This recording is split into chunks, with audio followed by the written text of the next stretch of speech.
Hey guys, this is Long Haul Larry, Big Blue. We're up here in Shawano, Wisconsin, and we are empty. Bill signed, everything is good. We're out of here. Look at these trees here, though. Where'd all the leaves go since I was here last time? The leaves are gone.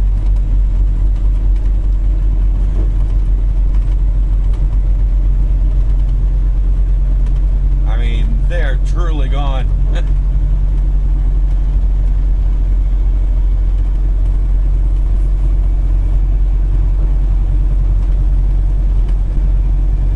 And the last time I was here, they were starting to fall and stuff like that, but this is gone. And I think it's been a week.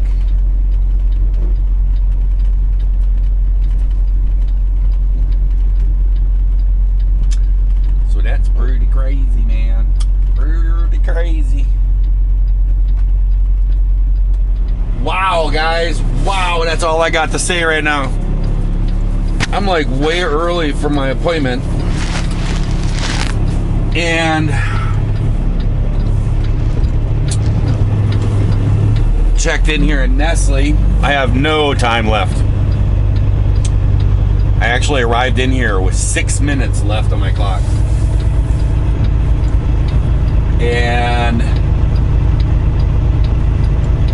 And I was like, they're really finicky here, but I'm telling you guys, I've been to this place probably 1,000 times.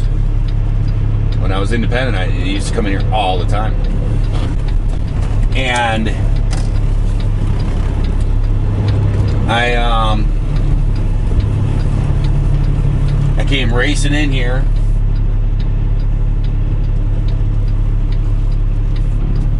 And I thought, I've done this before, where I've come in here and I've told them, hey, listen, I don't have no time on my logbook. I can't leave and come back here. And so I was hoping that they would let me park over on the side over here. And I came in, I talked to the security guy about it. He's like, yeah, I don't know, we'll see. And I said, well, dude, there's not even anybody here. He's like, yeah. I said, I know, I've been here lots and lots of times. And I said, but, because I can't go to the truck stop, park, wait for my appointment, and then drive here. You can't do that. But I can, I'll be over hours. There's no way. I'll be over 14 hours. And he called in there and talked to him and just gave him my pickup numbers. Didn't even say nothing about my hours. And they said, yeah, I'll have them back into 103. I was like, what? And the guy even looked at me and he goes, wow, they're taking you. He was even astonished, the security guy. And I was like, cool. And he goes, yeah, but the problem is when you get loaded, you're just going to have to sit here then. Well, the thing is I can actually do what's called off-duty driving. It's like a personal conveyance to get from here to a truck stop because there is no available parking. But I can't do it to the shipper. So, worked out. As I was saying there, I came in here and I have no hours. After talking with the security guy, I have no time left on my clock for my ELD. And they don't like to take people early, so I thought I would try to explain this better. So the thing is that I could have went to the truck stop, drove down the road, and stopped there. I could have made it there with my hours, and then in 4 hours, I could have drove down here and been within the hour of my appointment time and been able to check in right and all this stuff. But the thing is I would not be able to drive because I wouldn't have a big enough brake. So I just came in here on their chance, and I've had this happen to me one other time. And they were like, you have to leave, come back. And I was like, listen, I don't have any hours. Is there a way because I've been here so many times, and sometimes when it gets real crowded, they'll stick people over in the corner. And I said, is there any way I can go over in the corner over there and sit there till my appointment time? And they were like, oh, okay. So that's what I was kind of looking for, but they didn't have anybody here. Now people are all showing up. I mean, 3 trucks have rolled in since I've talked to you guys last year, since I had the camera turned on the other way. But they're already starting to load me already, so that's cool. But the thing is if I would have stopped at that truck stop, you could do what's called an off-duty personal conveyance. And you can still drive even though you don't have hours. But the thing is you can't do that going towards a shipper or a receiver. But once you're at the shipper and receiver, they don't have parking here for me to do an 8-hour break or whatever. They don't have that. I mean, they'll put me over in the corner and stuff like that if I'm a couple hours early, if, you know, I beg and plead and everything, but I can't sit here once I'm loaded. So I can do personal conveyance, which is off-duty driving, to get to a place to park. But DOT, you can't do it to your job, but you can do it away from there. So that's the thing that's allowed. So that's what'll happen after this, is I'll just run up to the truck stop. And my daughter actually lives here, one of them, and she's been saying, hey, when are you gonna be in town? Let's go out to dinner or something like that. So I told her I'd be here tonight and maybe we could hook up. She's probably someplace watching a Packer game that's gonna be coming up here in a little bit, and I'll probably get in contact with her after the Packer game and probably go get a bite to eat or something. She's probably eating now, so she probably won't want to eat. I don't know. We'll see what happens. But I thought since we're sitting here, we could go over some comments and I can answer people's questions. So I got to bring it up here. Let's see how.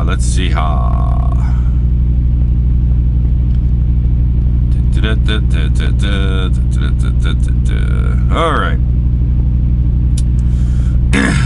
Let's see here. Is this the first one? It doesn't seem like it's the first one. Yep. Okay. Let's see here.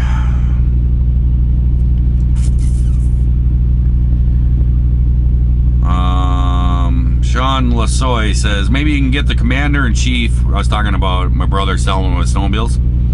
Commander-in-chief to buy one of your snowmobiles for Tata. From your brother. Ha ha ha. I doubt that very seriously. His snowmobiles are not really what he would be interested in. I think John would buy a snowmobile. Especially when I move up to the UP. I think he might.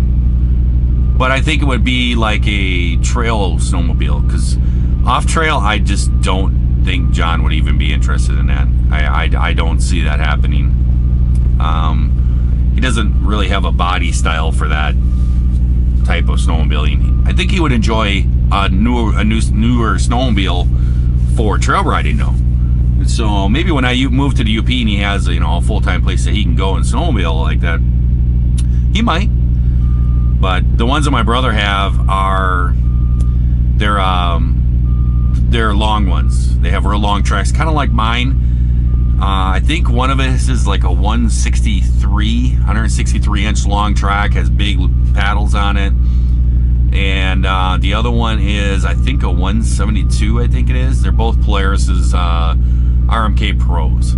And they got wraps on them and tune cans on them and everything. They're all set out. That wouldn't be really something for John. So if anybody wants to buy him like a mountain snowmobile, I know where there's 2 really nice ones. Let's see here. James Larson, he says, smoking trucks. Have I ever seen a turbo let go on a truck? The engine ingests the crank oil, case oil, and burns it out of control. Yes, I have. I have driven a truck when it's happened. I have seen it happen on other trucks driving down the road and just boom, saw all the smoke pouring and everything else. And I've also been a mechanic that has had to fix that. And I'll give you a little tip. If you're driving a truck and you hear a whole bunch of rattling noise, kind of a boom and a bunch of rattling noise and everything else, let off the gas. get it to the side of the road, and shut her down. Then if you get out there and you walk around and you look over by the turbo and there's oil all coming out around the turbo area, around the exhaust and everything, and around that turbo area there's oil coming out, you've blown a turbo. The thing is that if you continue to run that engine, when you give it any kind of gas, it's going to ingest all the little pieces and parts out of that turbo, and it's going to ingest it into your engine, and it's going to do a lot of damage. So if you blow a turbo, shut her down, and do not try to drive that truck. I've seen it where guys will be like, well, you know, if I don't engage the turbo, I'll be okay, and I'll just get it to, you know, someplace where I don't have to be towed. Every time, it's just a complete mess. Just shut her down. I've actually had it when I was a mechanic, where one guy here, I think it was once or twice it happened, where the turbo blew and the guys were quick about it, shut it down, and we pulled it in there. It was a simple cleanup, popped a new turbo on there, away the truck went. It wasn't that big of a deal. But I've also had to tear apart engines because of that too. Let's see, what do we got? AJ Crunk, something like AJ Crunk, AJKANDK. Guys think up weird names. He says Idle Air went bankrupt, so most have ceased operations. I bet you they went bankrupt because people were parking their trucks in there, and people who wanted to buy the service couldn't get their trucks in there. That'd be my guess. Thing is, like I was saying, I don't think the truck stops own that idle air system, because they were in pilots and TAs and all this stuff. They were in different truck stops, not the same brand, and the truck stop didn't really care about regulating it. And the thing is that you can go to a truck stop now and they have their reserve parking, like half their parking lot. You're supposed to have to actually pay for it now, which is really a crock. But the thing is they actually go out there and kick people out of the reserved area. And that's because that's them losing money out of their pocket. So they'll go out there and kick people out of there. So if they would have done that with the idle air, it'd probably still be a viable thing that's in business.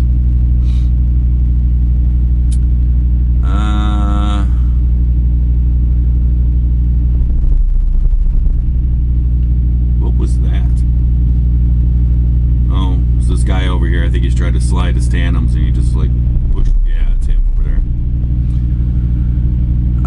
He's just dragging his wheels back and forth and it's going all the concrete around here shaking. ABCO Transport, pull your pin before you try to slide your tandems, dude. Let's see here. Charlie Townsley says, if you get a chance, could you demonstrate how you drain your air tanks at the end of the day? Is it a manual or automatic in your truck? Also, does the truck have an alcohol evaporator, and where is it located? Just curious. Thanks again. Great videos. He's still doing it.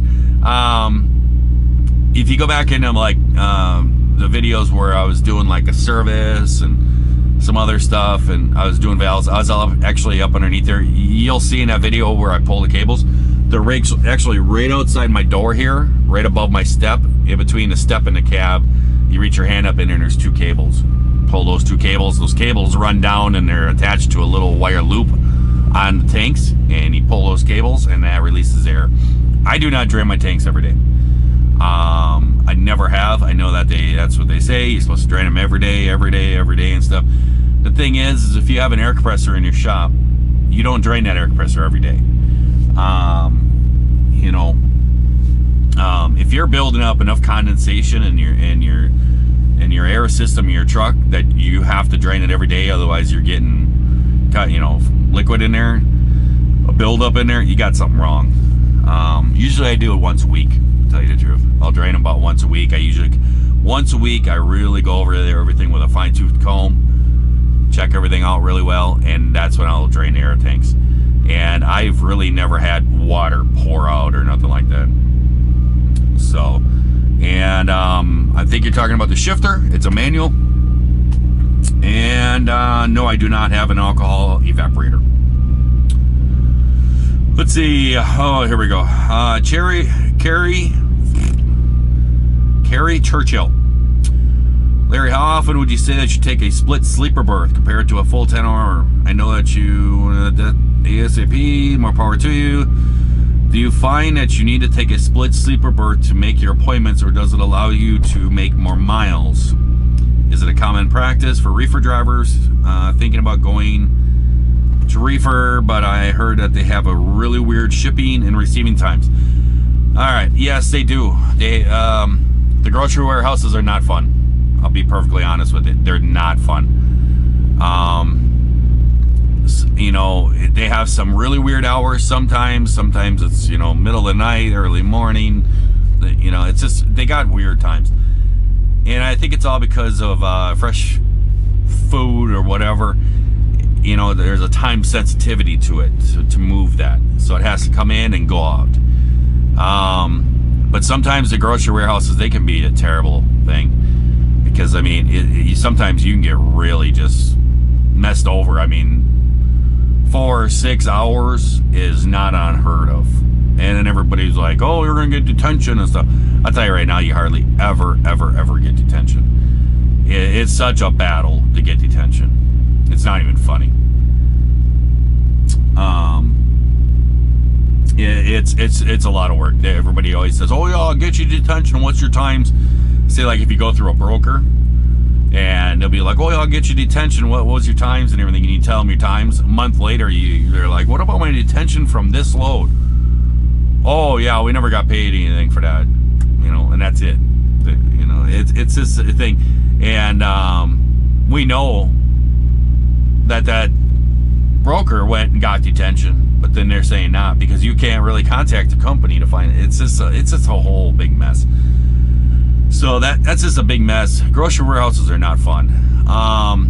The split sleeper berth thing, I don't really think you get more miles, to tell you the truth. I don't know. It's always dumbfounded me whether or not you do or not. Really, the only thing that you save by doing that is you don't have to sit here and take a half an hour break in your shift. And you can kind of keep it rolling more. But it takes a big toll on you. Because, I mean, you drive and you jump in the back and you nap. And then you jump up, drive, jump in the back, take a nap. It's this constant going. So if you do that for a couple days in a row, it'll wear you out. The main reason why we do it, a lot of reefer guys will do it this way. And the main reason why is because when you come to a grocery warehouse and you're sitting here tied up for 5, 6, 7 hours, sitting out in a parking lot waiting for an appointment or waiting for them to call you into a door or whatever, instead of using that against your logbook, you can mark that as sleeper berth, and that way you get hours after your 8-hour break or whatever, you know. So you can use that time that you're sitting in a place, and then when you're ready to go, then you actually have hours available. That's how it makes sense. But I don't really think it does give you more miles. I don't know. But it wears me out, I'll tell you that right now. Let's see here. Frank Sargentson says, I have the gift of gab. Yes, I do. That's from my father. My father, it's weird because my father is a very quiet guy. I'm pretty actually quiet too. A lot of time I'll sit around and just kind of sit there. I'll be in the back and just kind of watch things. But this here, I'm kind of, you know, talking to you guys, so I kind of have to talk. But my father was a traveling salesman all his life, and I think that's where we kind of got it from. And all of his sons, I can tell you right now, we can all tell a story. We're pretty good at it. Rich Orwick. See, John is home all weekend. You're staying out, I see. Yeah, I said that before. John's lazy. That's fine.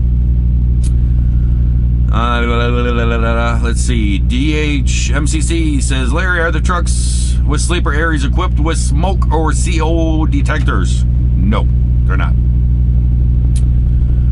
Mary Cornett says, Larry, stay off the snowmobile. You're going to break your leg. Oh, well. Then I'll get more of a vacation then. I've done that. Broken my legs. Broken my leg snowmobiling. Broke it. I was in traction for 8 months. My daughter ran me over. She said I'm not supposed to tell that story because I pick her on her all the time. Because we'll be doing someplace all together or whatever, and she's sitting there and she'll come walking by her and grab me. She's like, "Oh, I love my dad," or something. And I said, "Really? Then why'd you run over me with a snowmobile?" And everybody laughs. She got me because she hit me good. Let's see. Pedro Valdez, Chevy 7000. He says, "Are you here at the truck stop?" I don't know. What truck stop? I don't know what you're talking about. That's kind of a weird one. It's just out of the blue. "Are you here at the truck stop?" I don't know what you're talking about, dude. Let's see. Oh, here we go. Bill Forchette. He says, "Curious as to why you prefer paper log to ELD. As long as they're running legal, I would think the ELD is less work. It is not." I'll argue that with anybody. I've done paper logs all my trucking career. I can fill out a logbook very quickly. I can add 2 + 2. I can do a logbook. These ELDs, I first got introduced to them at JB Hunt, and I've hated them ever since. And the thing is you sit here and you have the power off in the truck, the thing will shut off. Then when I get ready to go, I fire the truck up. It takes 10 15 minutes for this thing to cycle all. It's a computer, and it's got to, start up and go through all its little processes and start all the things on, and then finally it fires up and runs. And then you got to sit here and then you got to click this button and click that button. This thing is slower, and then you got to sit here and check these and check that before you can go and change your dude. It's a pain in a butt. I do not like it. And the other thing is I don't want a computer telling me what to do.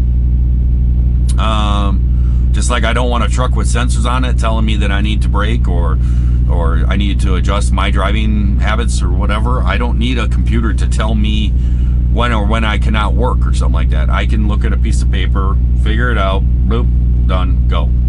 I just don't have a use for it. I know people say it's so easy. All you do is just push the button and it takes care of everything for you. Well, it's not hard to do a paper logbook. So, and I mean, like this one here is really super sensitive. I know I'm gonna get a comment. "I can drive up to 2 miles before mine changes." Thing is, I could be here and I could drive over to that fence over there. That's maybe 150 yards. And from me driving to there will change this automatically to driving. So if I'm in someplace and I have to move my truck or something, somebody comes over, "Hey, you can't be here, you gotta move over there." If I move over there, it'll kick me off and put me onto a drive line, which can completely just screw up my logbook. So I'm not a fan. I don't like it. So there you go. Brian, I don't know how to say your last name, man. I'm afraid I'm saying it wrong. Hooch, K-O-C-H. Larry, would you ever want to drive a truck with an auto transmission? What would be your ultimate truck to drive if you could choose one? I have never had an automatic transmission. I probably will never have one. It's not that I don't think if you drive an automatic transmission, you're not a real truck driver. I don't really have an opinion on the matter. It is what it is. But in my foreseeable plans, I probably never will drive one. I'll probably be in Big Blue until I get everything taken care of financially, and I'll fire up my own truck and go jump back into that. And I'll tell you right now, that's probably going to be the last truck that I'll be driving, because my plans, I'm hoping 5, maybe 10 years, because I might do it part-time for a few years or so, but I'm hoping like 10 years that I won't be driving anymore. It's changed a lot out here. So if I can make an exit strategy within like 10 years, that'd be good for me. Let's see, Dale Suave. You're like the hair product, Suave. Larry, in your opinion, why don't you see many Mack trucks in your travels? I believe that it is because Mack trucks are really not known to be a semi. They don't really work for like over the road driving. Right here goes one right here, and right now it's MC guy, and that's a local truck. I know that the newer Macks, I've heard they're pretty good, but for many years, really the Mack trucks haven't been like a great all over the road driving truck. They had the old R models and all that stuff, and some people ran those. I think Joe Thompson, he ran one, but they're just really not they weren't really known for their over the road semi trucks. But I'll tell you what, right now, milk trucks and dump trucks, they got that market. They're good for that. But like I said, I heard that the new ones are supposed to be pretty good. Oh, you know what? Barry Cucci asked me, what's the ultimate truck if you could drive one, you could choose one? Does not matter to me. I have no preference whatsoever. Whatever truck I'm driving at the moment is my ultimate truck. As long as it's not breaking down and it's making me money, I like it. It does not matter to me. I'll tell you real quick, I got this cold thing. It's really bad, getting bad. I can tell you right now, real quick story. When I go snowmobiling, we'll be up there snowmobiling in Michigan or whatever, and we'll stop in at the bar or whatever and have a drink or have a bite to eat or whatever. And snowmobilers, they are so brand loyal, it's not even nuts. It's just crazy.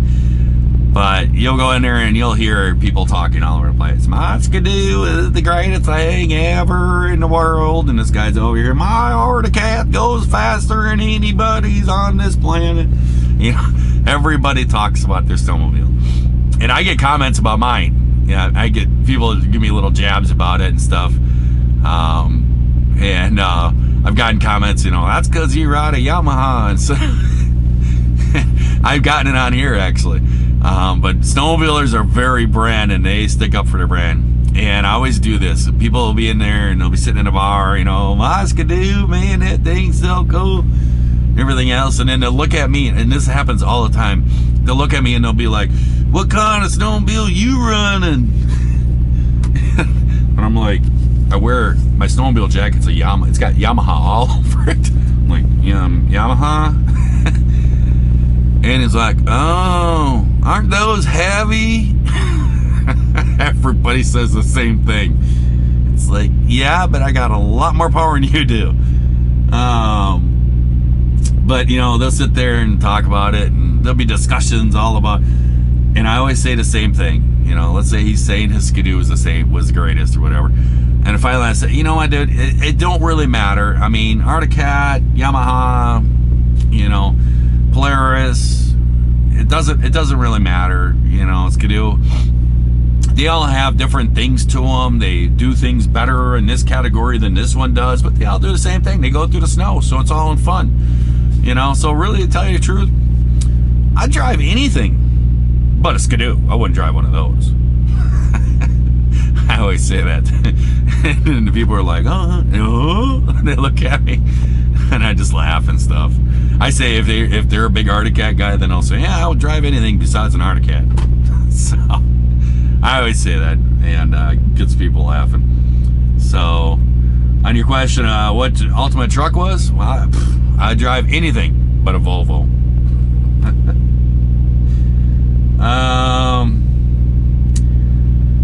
Mike A from Texas says, hey Larry, FYI, any Spanish or Hispanic name like Juan, the J is pronounced with an H sound. So that would be Han, not Juan. I think you're misleading me on that one. I don't believe you right now. Jaun. You're telling me that's Han? You guys love to come after me with this stuff. But I don't believe you, Mike. I think you're messing with me. Because I think that's Juan. So, our trust factor between us has just now lowered. I don't believe you. Let's see. Brian Jones. What parts of Mississippi have you been in? Notice I got a little southern there. I've been all over Mississippi. And when I was Swift, I spent a lot of time down in the south. Love it down there. Pretty country, and people down there pretty funny, pretty cool. I have some good stories about Mississippi. Let's see here. Ben Scale Model Garage. He says, as far as the livestock trucks go, there was an exception until September 30th, 2018, but Senate is pushing so they stay exempt until October 2019. I guess they're still trying to review it. You can't lock up cows for 10 hours while a dude sleeps in a truck. It's pretty simple. Let's see how. Oh, here's Glenn Hunter. He says, good video again. I just want to tell everybody I got the backup camera and it is good. I really like it, so thank you. Thank you, Larry. There you go. I've been in communications with him and stuff. I actually forgot to send a manual. Man, I had some stuff going on last Sunday. You know, I was running like crazy, and I boxed that thing up. I wanted to make sure to get it out. I forgot to put the instruction manual in there, and tell you the truth, I've been searching everywhere in my truck. I can't find it. But really, you know, there's my video. That's how I'll do it. It's a black and red wire. He got a little confused because there's like a bunch of wires. If you watch my video, I was confused for hours too. There's like 12 wires in this wire harness, and it's like, where do all these go to? And then I was told, only one you need to do is black and red. Don't even worry about the rest. So I explained that to him, and I guess he's gotten it working. So that's cool. But then the messed up thing is, as I was looking for the manual, I found the mount that it was the monitor was mounted on my dash. So I'm gonna stop at my house tonight. I'm gonna box it up and ask my mom if she can mail it for me tomorrow, next day, whatever. So I gotta send them that. Carlos H says, hey Larry, good day. Have you ever gone back and made more progress on the RC airplane? Just curious. No. You guys have seen me. You guys pretty much see me 24/7. You know where I am and stuff. And every time I've gone home, it's been pretty much working on this truck. And like last weekend, I was only home, I think 8 hours or something, like 9 hours. And I had to go over to somebody's house. By the time I got back, I did my laundry and I had to leave. No, I haven't been back on it. I will get back on it. I will. But beep beep beep beep beep beep beep beep beep beep beep. James Adams says, why does JBG Travels get more days off? He's always home. I said that because he's lazy.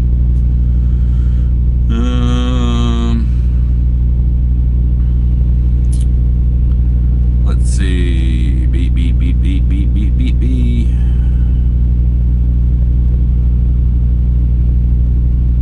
Trying to figure out what I was doing here.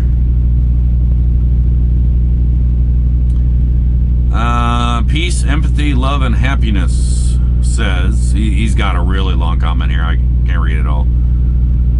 He's talking about explaining how when to pull back into the lane. It says, you know, it's good information. What is the craziest, most absurd thing you've ever witnessed while driving? On the road, PG, of course. I see some crazy stuff. A lot of, I don't understand what this is about, but people drive with no pants on. Because, you know, you can see down and stuff. I don't know what that whole thing is about, but I've seen that. I've driven by and I'm like, whoa, what's up with that? and the fun, I don't know if the ladies just don't know this or what, but it seems to be guys, you know, these crotch rockets, you know, where they're sitting way up on it and stuff like that, and the girl will get on the back of it and they'll have a skirt. I think when they get on there, they tuck the skirt on and they sit on there, but then with the wind and everything, it kind of pulls it up. And some of them are not really wearing some undergarments. I've seen that come by and the skirt's flapping in the wind, and it's like, whoa, there's a full moon out tonight. It's kind of crazy. So I don't know. I've seen lots of different things. Let's see. Lipo says, You do a lot of night driving. Do you have any close calls with deers in your path? Yeah, I do. I see them all the time. A lot of people comment to me in my comments saying, hey, you're right, headlight is out of adjustment. I get that all the time from people. It's out of adjustment for a reason. I do that with all my vehicles. I don't know if it's from growing up in, a heavy deer populated area, but I always adjust my headlamps so it shines a little bit over towards the ditch. I want to see that ditch, and I see deer all the time. You'll see them in there. That way I know where they are and stuff, and if they start to get scared when I come up to them or start jumping or whatever, then I can give them a little toot on the horn and drive them the other way or whatever. I have hit one with a semi, and that was in Big Orange out there at my farm. There's a little damage up on there. I came across the Mississippi Bridge coming into Illinois, and as I was coming down just on the edge of where the guardrail dropped, a deer just bounded out. I didn't even see it. I saw it jumping through the air, and it was like, and pow, I hit it. It did some damage going down. I kind of just fiberglassed it back up and took out some orange paint and sprayed it over it. But I'll fix that all up pretty. Peter Morrell, American Car. Well, I just put a video out about that.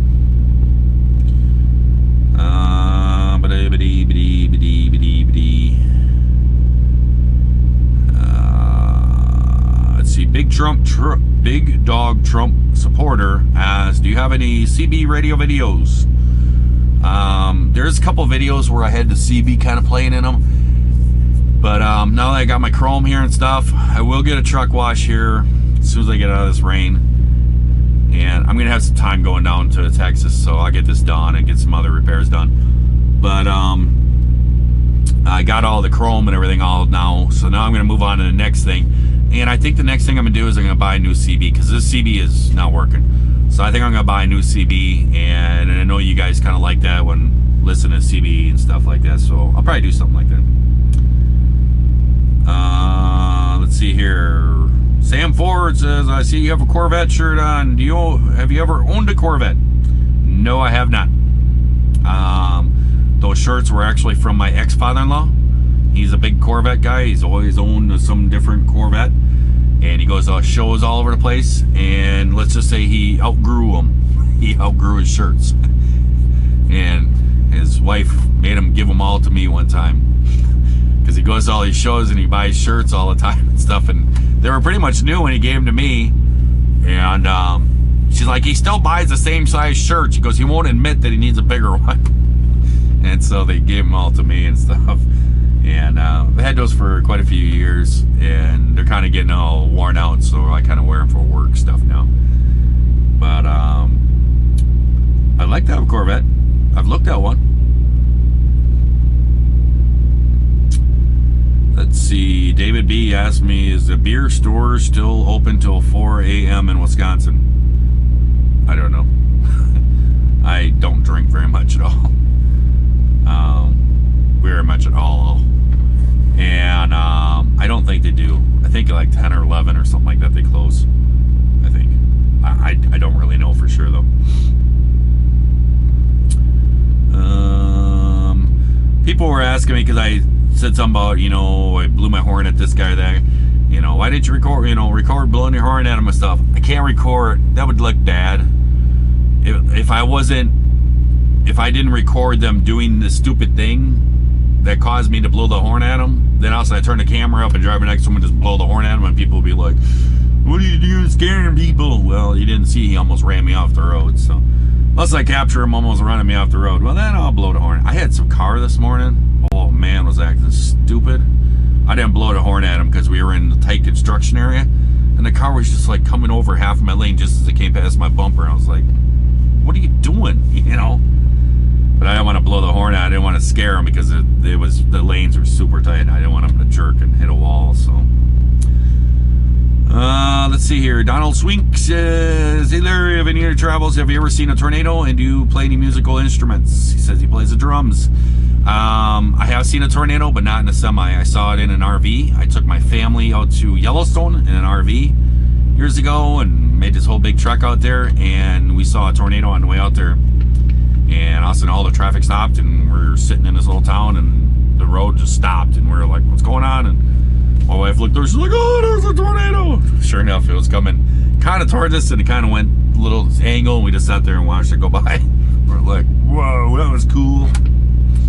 And no, I do not play any musical instruments. My brother got all that skill.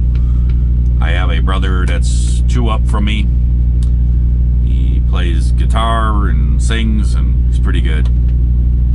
He's got a bunch of CDs out and stuff. Let's see here. Donald Swink says also, what the 16, 17, 19-inch snowmobile mean? That was the years. My brother he has a 16, 17, and he's buying. They're real long snowmobiles. They're like 160 some inches long, the track is, and the other one's like 170 something. I can't remember the exact number. It's 160 and 170 something. And then he asked, can I make a 6-hour driving video? I don't think so. I don't think so. That's more John's thing. I'm kind of more the talker, I guess. You know, just the way it is. We're a little different. I couldn't see just having a camera rolling for 6 hours. I got an idea on something though, and I'm checking it out. I've been talking to this company and stuff like this. I think it might work. I got to come up with the money for it though. And if I do that, then there might be some more videos of just like driving and stuff.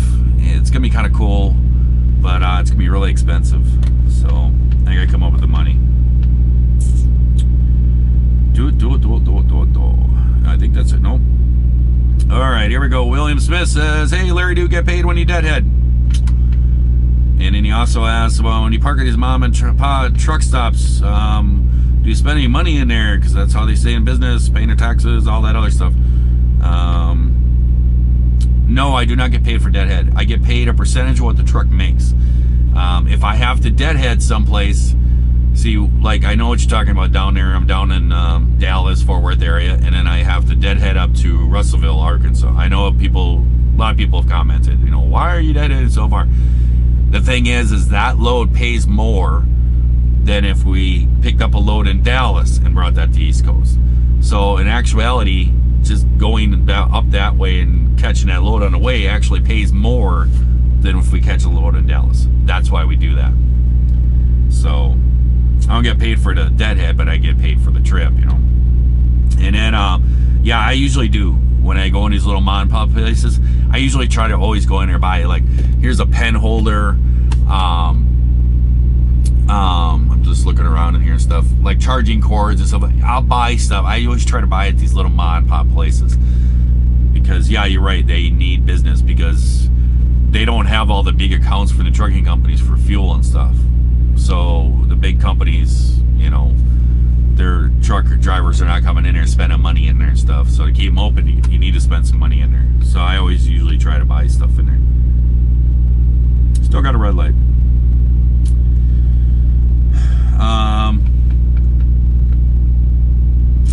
Wendy Charles asked me something about LongHaul Larry, when you're loaded truck, you food left over, broken box and pallet.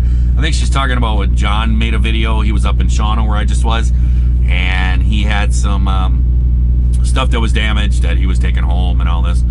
Yeah, I've had that happen to me before. That's truck driving. You always get stuff like that. A box gets crushed and the place rejects it, and the people will say, you know, hey, just throw it away. So you're like, I'll take it home. Yeah, that's happened. One last thing. I made that video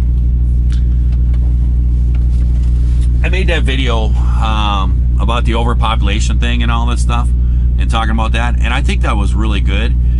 I was actually really impressed with it. A lot of people really got it, and I mean, they understood that I was looking at it from different points of view. None of that's really my opinion. You know, we should do this or we should do that. It's not my opinion. I do that all the time. When I look at things and talk about things, I will give 2 different points of view at it. It doesn't mean that I believe one of them. I argue about, you know, let's think about this.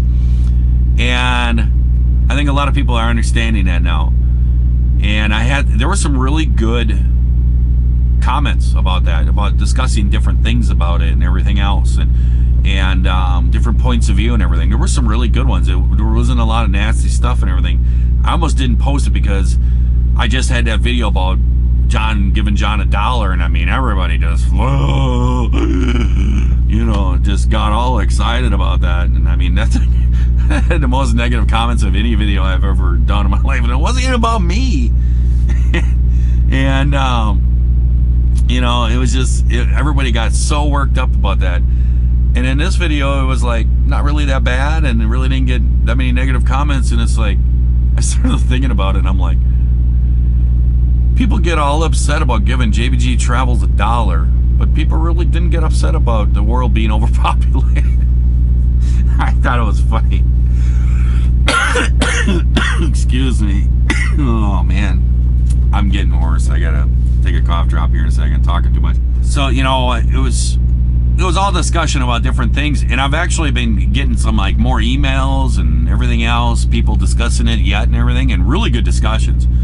And yeah, I don't know what's going to solve the issue and everything, but I don't think sticking your head in the sand and going, oh, there's free area left, you know, where people can live, really, you know, that's not the issue. It's not fitting how many people in the room, it's can those people live in that room, you know, how long can they live there, you know, with the amount of food they have and the water and stuff like that, you know, that's what it's all about. Just, you know, just thinking about weird stuff. But I was kind of really impressed with it. You know, I'd like to look at different things, and maybe people, you know, politicians especially, could like look at things a little differently. What I find out is that people will go, I believe in this. And then you go, well, what about this over here? No, I believe in this. Well, you know, there might be a good idea. No, I believe in this.